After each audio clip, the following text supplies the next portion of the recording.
আসসালামু আলাইকুম বন্ধুরা, ডিজিটাল গ্রাফিক আউটলেটের একটা নতুন ভিডিওতে আপনাদেরকে স্বাগতম। বর্তমান সময়ে এআই এর যে পরিমাণে ইউজার বাড়ছে, তাতে একটা গ্রাফিক্স ডিজাইনের ভবিষ্যৎ কি হবে, আজকে আমরা এই টপিকটা নিয়েই কথা বলবো। যারা গ্রাফিক্স ডিজাইন নিয়ে কাজ করে বা অন্যান্য মার্কেট প্লেসে যারা কাজ করে, তারা খুবই চিন্তার মধ্যে আছেন যে আমরা যেই টপিকের কাজ করি তাহলে এআই কি আমাদের মার্কেটগুলোকে নষ্ট করে দিবে। বর্তমান সময়ে কিন্তু এআই অনেক মার্কেটগুলোকে ডাউন করে দিয়েছে।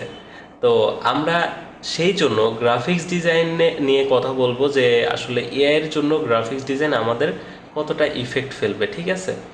এর সাথে আপনাদের সাথে ছোটোখাটো কিছু ট্রিক্স শেয়ার করব, যেগুলো অবলম্বন করলে আপনি এখান থেকে লং টাইম পর্যন্ত সার্ভাইভ করতে পারবেন। আচ্ছা, তার আগে দেখুন যে আমার এই অ্যাকাউন্টে, মানে আমাদের অফিসে যে অ্যাকাউন্টটা, আমরা অলমোস্ট এই অ্যাকাউন্টে $130 আর্ন করে ফেলছি। এবং আমরা যদি হচ্ছে আর্নিং সেকশনে, এখান থেকে আর্নিং সেকশনে যদি যাই, তাহলে দেখতে পারবেন যে আমরা এই অ্যাকাউন্ট থেকে $2467 আর্ন করেছি, যার মধ্যে এখনও $222 পেমেন্ট বিং ক্লিয়ার্ডে রয়েছে, যেটা আমাদের মূল ব্যালেন্সে জমা হবে স্টেপ বাই স্টেপ, এবং আমাদের ব্যালেন্স $130 রয়েছে। তো এই যে আর্নিংটা আমরা করেছি এই অ্যাকাউন্ট থেকে, আমাদের সকল কাজগুলাই কিন্তু গ্রাফিক্স ডিজাইনের উপরে বেচ করে। আপনারা যারা আমাদের অনেক আগের থেকে ফলো করেন জানেন যে আমাদের এজেন্সি গ্রাফিক্স ডিজাইন নিয়েই কাজ করে থাকে। তো আমরা যেহেতু প্রায় 6 থেকে 7 বছর গ্রাফিক্স ডিজাইন নিয়ে কাজ করতেছি, সেই ক্ষেত্রে আমাদের অভিজ্ঞতা আপনাদের কাছে শেয়ার করব। তো এখানে আমরা অলমোস্ট এই অ্যাকাউন্ট থেকে আর্ন করেছি একটা গ্রাফিক্স ডিজাইনার হিসাবেই। কিন্তু গ্রাফিক্স ডিজাইন বর্তমানে যে পরিমাণ এআই এর ইউজার বাড়ছে, সেই ক্ষেত্রে আমাদের করণীয় কি? এআই এর সাথে সাথে আমাদেরও কিন্তু নিজেকে আপডেট করতে হবে। যেমন ধরুন, আপনি কিছু ট্রিক্স অবলম্বন করতে পারেন, যেটার মাধ্যমে আপনি আপনার কাজটাকে লং টাইম পর্যন্ত নিয়ে যেতে পারেন। ধরুন, আমি আপনাকে একটা উদাহরণ দিই।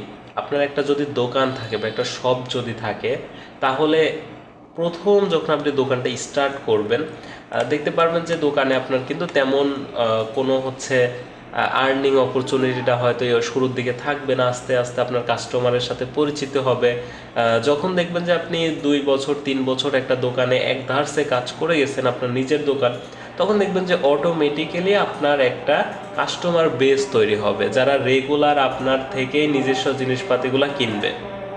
তো এইখান থেকে আমি মূলত যেটা বোঝাতে চেয়েছি, ধরুন আপনি যদি ফাইবার, আপওয়ার্ক মার্কেট প্লেসগুলোতে একটা ক্লায়েন্টকে প্রপারভাবে কাজ দিয়ে থাকেন, ক্লায়েন্টকে যদি স্যাটিসফাই করতে পারেন আপনার কথা বলে, তাহলে সেই ক্লায়েন্ট কিন্তু অন্য জনের কাছে যাওয়ার আগেই আপনার কথা চিন্তা করবে যে না, আমার একটা সেলার আছে যার মাধ্যমে আমি আমার কাজগুলো সম্পূর্ণ করতে পারবো। অবশ্যই সেই ক্লায়েন্টটা আপনার কাছে কিন্তু আসবে। এখন ক্লায়েন্টকে স্যাটিসফাই করার জন্য আপনাকে বেশ কিছু ট্রিক্স অবলম্বন করতে হবে। তার মধ্যে তো ইংলিশ ফ্লুয়েন্ট জানতে হবে। ধরুন, একটা ক্লায়েন্টকে আপনি যদি মিটিংয়ে নিয়ে আসতে পারেন, মিটিং বলতে একটা ভিডিও কনফারেন্সে, আর আপনার যদি ইংলিশ ফ্লুয়েন্টটা থাকে, এই ক্ষেত্রে আপনি কিন্তু একটা ক্লায়েন্টকে আপনার একদম নিজস্ব করে নিতে পারবেন। সুবিধাটা কেমন? ধরুন, ফাইবারে আমরাও এর আগে বিভিন্ন ক্লায়েন্ট আছে আমাদের, যিনি সিও, তো তিনি এগুলো হচ্ছে মিট করে আর কি। যখন এরকম যদি কখনো কোনো ক্লায়েন্ট ভিডিও আর কি কনফারেন্সে আসতে চাই, ঠিক আছে। তো আপনি যদি প্রপার ওয়েতে একটা ক্লায়েন্টকে ইংলিশ ফ্লুয়েন্ট জেনে ক্লায়েন্টের সাথে মিট করে যদি সেই ক্লায়েন্টকে স্যাটিসফাই করতে পারেন, দেখবেন যে ওই ক্লায়েন্টটা আপনার একদম পার্মানেন্টই হয়ে যাবে। এর মূল কারণ, ক্লায়েন্ট ভিডিও কনফারেন্সে সে তার মনের ভাষা প্রকাশ করতে পারবে। আপনি কতটুকু জানেন, তার কাজটাকে কতটুকু ইমপ্রুভ করতে পারবেন, সেটা আপনি শেয়ার করবেন। তো এইখান থেকেই দেখবেন যে আস্তে আস্তে আপনার কাজটাতে যতজনের কাজ আপনি করতেছেন, সবাই আপনার একটা, মানে ওই যে বললাম না, একটা কাস্টমার বেস, তো আপনার কিন্তু ওই রকম একটা কাস্টমার বেস তৈরি হয়ে যাবে। যেমন আমাদের অফিসের ক্লায়েন্ট বা আমাদের অফিসে যে সকল অ্যাকাউন্টগুলো রয়েছে, সেখানেও সেম প্রসেস। আমাদের প্রিভিয়াস যেই ক্লায়েন্টগুলো থাকে, মানে রিপিট বায়ার, আমরা রিপিট বায়ার থেকেই দেখা যাচ্ছে এক একটা অ্যাকাউন্টে পার মান্থে প্রায় 500, 600, $1000 তার বেশিও আর্ন করে থাকি, ঠিক আছে। তো অবশ্যই আপনাকে ইংলিশ প্রপার ওয়েতে জানতে হবে।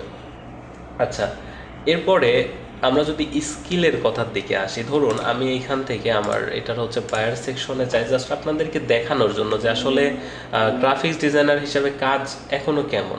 ঠিক আছে, আচ্ছা ধরুন যে আমি এখানে একটা লোগো ডিজাইন লিখে সার্চ করি, যে লোগো ডিজাইন, দেখি যে লোগো ডিজাইনের কি এখনো কাজ চলতেছে কিনা। ঠিক আছে, জাস্ট দেখার জন্য। আচ্ছা প্রথমে যারা আসলো এইখানে আমি দুইটা ট্যাব নিব। ঠিক আছে, দুইটা ট্যাব নিব জাস্ট, আচ্ছা তিনটা নিলাম জাস্ট বোঝার জন্য। আচ্ছা আমি যদি এই ক্লায়েন্টের প্রোফাইল বা গিগে যদি যাই, দেখুন এর ভেতরে এখনও 7টা অর্ডার রয়েছে, বুঝতে পারছেন? 7টা অর্ডার, যার বেসিকই হচ্ছে $47, যেটা অলমোস্ট হিসাব করতে গেলে প্রায় $600-700, $600-700 হবে, কারণ বেসিক কোনো মেটার না। এক একটা লোগোর জন্য কেউ চার্জ করে থাকে আপনার $100। ঠিক আছে, যারা একটু প্রফেশনাল আর কি 100-150 পর্যন্ত চার্জ করে থাকে, যেখানে এটার প্রিমিয়াম $109। যাই হোক, এরপরে আচ্ছা আমি এটা একটু রিলোড দিই, এটা মাঝে মাঝে হয়। দেখুন এর এখানে আপনি খালি একটু তাকান, 366টা অর্ডার রয়েছে এই অ্যাকাউন্টে, যেটা মানে হিউজ। এবং তার যদি রিভিউয়ের কথা চিন্তা করেন, 20,740টা রিভিউ রয়েছে। তাহলে আপনি একটা জাস্ট খালি ভাবুন তো, যার অ্যাকাউন্টে যদি 300টা যদি অর্ডার থাকে, এখানে ধরুন বেসিকটাই আমি ধরি, কারণ এখানে বেসিক যেটা সেটাই আমি ধরি, 45 ইন্টু 366, এখনও $16,000, যেটা অলমোস্ট আমি যদি সব মিলায়ে ধরি এভারেজ প্রায় 20 থেকে 25 লাখ টাকার অর্ডার এখনও তার অ্যাকাউন্টে রয়েছে। তো যদি এআই তো এখন অনেক ইউজার, অনেক পরিচিত হয়ে গেছে, খুব কমন একটা বিষয় হচ্ছে, যদি এআই আমাদের মার্কেটগুলো নষ্ট করেই দেয়, তাহলে এত অর্ডার কিন্তু পাবে না। আমি আশা করি আপনাদেরকে বোঝাইতে পারছি। আপনি যদি আপনার স্কিল ডেভেলপ করেন আপনার জায়গা থেকে, তাহলে দেখবেন যে এআই কখনোই আপনার জায়গা বা আপনার পজিশন নিতে পারবে না, বিকজ এআই হচ্ছে একটা রোবট। আর রোবটকে কখনোই একটা মানুষ সে তার মনের মতো করে ইউজ করতে পারবে না। আপনাকে অ্যাজ এ একটা সেলারকে, একটা বায়ার যতটুকুভাবে তার রিকোয়ারমেন্টগুলো শেয়ার করতে পারবে, যেটা এআইয়ের কাছে কিন্তু বলা সম্ভব না। দেখা যাচ্ছে এআইকে একটা প্রম্পট দিল, সে ঘুরে ফিরে সেটাই দিল, আবার একটু প্রম্পট দিলে একটু চেঞ্জ দিল। তো এই হেজিটেশনটা বায়াররা নিতে চায় না, বিধায়ী আপনার কাছে আসে। ঠিক আছে, বায়াররা এই এআইয়ের মাধ্যমে যদি কাজ করে, যে পরিমাণ হেজিটেশনের মধ্যে পড়বে, সেই বায়ার কখনোই আর এআই ইউজ করবে না। আশা করি আপনাদেরকে আমি বোঝাইতে পারছি। আর গ্রাফিক্স ডিজাইন যদি আপনি ভবিষ্যতের কথা চিন্তা করেন, তাহলে এটা অনেক আগের থেকে আছে, এটা থাকবে। আর পৃথিবীতে যতদিন কোম্পানি বাড়বে, প্রোডাক্ট বাড়বে, তত গ্রাফিক্স ডিজাইনেরও চাহিদা বাড়বে, মানে কাজের চাহিদা বাড়বে। তো আপনাকে অবশ্যই নিজের স্কিল ডেভেলপ করতে হবে। আর বর্তমান যেই সময়, যদি আপনি ইংরেজি না জানেন, তাহলে এটা মানে অনলাইন মার্কেট প্লেস আপনার জন্য না। কারণ যুগের সাথে তাল মিলাইতে গেলে বেসিক কিছুই না। এখন যদি আপনি বেসিক স্ট্যান্ডার্ডের কথা চিন্তা করেন, এগুলো কিছুই না, আপনাকে প্রো হইতেই হবে, সোজা কথা। তো যাই হোক, এইখানে এবার আমি কথা বলি যে আমরা যারা ফাইবারে কাজ করে থাকি, তারা দেখা যাচ্ছে অর্ডার পায় না। ঠিক আছে, অর্ডার না পাওয়ার মূল রিজনটাই হচ্ছে আপনার ধৈর্য অবশ্যই মার্কেটে ধরে রাখতে হবে। আবার নিজের যে অ্যাকাউন্টগুলো আছে, সেগুলোকে চেষ্টা করবেন রাত দিন 24 ঘন্টা অ্যাক্টিভ রাখার। আচ্ছা এইখানে দেখুন যে আমি যদি ফ্লায়ার ডিজাইন লিখে সার্চ করি, আমি ধরুন প্রথম দুইটা আর কি জাস্ট গিগটা ওপেন নিলাম দুইজনের। তো এখানে দেখুন এর গিগে ফ্লায়ার নিয়েই এখনও 3টা অর্ডার রয়েছে, এর গিগেও রয়েছে 2টা। তো যদি হচ্ছে আমি এর কথা চিন্তা করি, দেখুন এর রেসপন্স লেটের দিকে তাকান, 5 ঘন্টা লিস্ট মানে রেসপন্স লেট। তো এটা অবশ্যই আপনাদের 1 ঘন্টা থাকতে হবে। তাহলে কি হবে, প্রথম অ্যাকাউন্টগুলা সবসময় চেষ্টা করবেন 24 ঘন্টা অ্যাক্টিভ রাখার। যদি আপনি 24 ঘন্টা অ্যাক্টিভ রাখেন, তাহলে সুবিধা হবে হচ্ছে আপনার যদি কোনো ক্লায়েন্ট আসে, এখানে ধরুন এবারে যে আমি সার্চ করলাম, এবার আমি একটু ফিল্টার করে দিব। ফিল্টার বলতে কেমন, এখানে দেখুন তো যখন আমি সার্চ দিলাম যে ফ্লায়ার ডিজাইন, আমার আসলো কয়টা, 17,000 রেজাল্ট আমি পাইলাম। এখন তার মধ্যে বায়াররা কি করে, এখান থেকে চলে যায় সেলার ডিটেলস।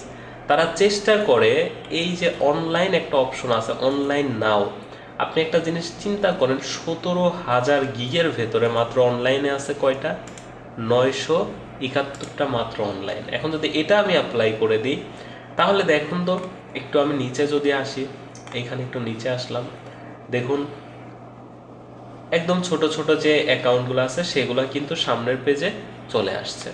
তো আমি এখান থেকে আপনাদেরকে এটাই বোঝাতে চেয়েছি, অ্যাকাউন্ট যদি ইনঅ্যাক্টিভ থাকে তাহলে আপনার পেজ যাবে, মানে আপনার অ্যাকাউন্টটা যাবে 17,000 লোকের ভেতরে, আর আপনার যদি অ্যাক্টিভ থাকে এভারেজে 1,000 লোকের মধ্যে যাবে। তো আপনারা যদি অলওয়েজ অ্যাক্টিভ রাখেন এবং আপনার যদি পোর্টফোলিওটাকে আপডেট করেন, তাহলে দেখবেন যে আজ হোক কাল হোক আপনার অ্যাকাউন্টে কাজ আসবে।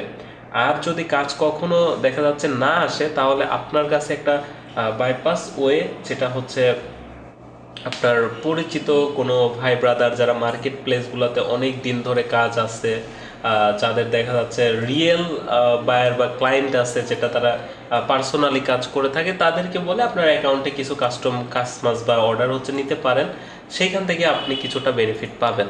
তো এই ছিল মূলত আজকের ভিডিও। আর লাস্ট যেই কথাটা বলবো, যে গ্রাফিক ডিজাইনের ভবিষ্যতের কথা যদি চিন্তা করেন, আপনি এখনও যদি শেখা স্টার্ট করেন এবং আপনি যদি 1 থেকে 1.5 বছর ধরে রাখেন, তাহলেও এইখানে আপনি আপনার কেরিয়ার বিল্ড আপ করতে পারবেন। কারণ গ্রাফিক্স ডিজাইন একটা কোম্পানির শুরু হইলে সেই কোম্পানির লোগো থেকে শুরু করে প্রোডাক্ট, ফ্লায়ার, বুশিয়ার যা লাগে এভরিথিং একটা ডিজাইনার করে থাকে, যার কারণে কোনো কোনো কোম্পানি একটা ডিজাইনারই নিয়োগ দিয়ে থাকে। তো আপনি কোনো মানুষের কথায় পড়ে এটা কখনো চিন্তা করবেন না যে এআই আপনার কেরিয়ার নষ্ট করবে, বা আপনি যে টাইপের কাজ করেন সেই কাজটাকে এআই নষ্ট করে দিবে। এআই যদি আপডেট হয়, এআইও তো একটা মানুষ বানাইছে, তাহলে আপনি নিজেকে আপডেট করুন। আশা করি বুঝতে পারছেন। তো সম্পূর্ণ ভিডিওটি যদি ভালো লেগে থাকে চ্যানেলটি সাবস্ক্রাইব করে দিবেন।